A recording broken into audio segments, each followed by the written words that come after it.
Right now, there's a $1.9 trillion COVID relief package being drafted, and it's going to be President Biden's first big legislative push.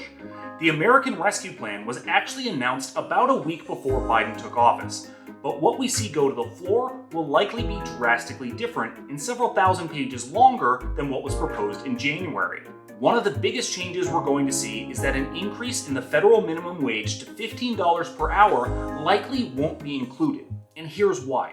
Right now, there's an even split between Democrats and Republicans in the Senate, and while Vice President Harris does have a tie-breaking vote, Senate Rule 22 actually requires at least 60 votes to end debate on most legislation. But there are two exceptions: confirming judges and what's called reconciliation.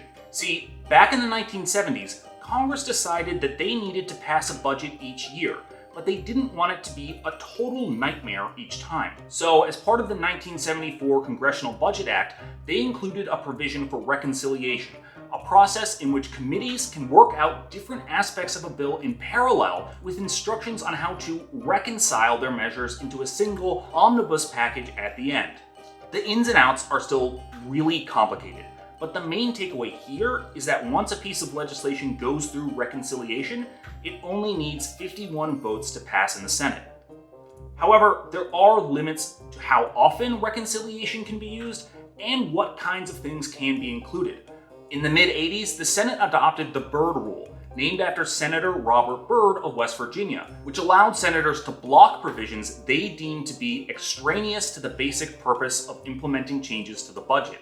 The Byrd Rule also specifically prohibits making changes to Social Security or increasing the deficit beyond the year that a reconciliation bill is passed. If senators disagree, it's up to the parliamentarians to interpret the rules.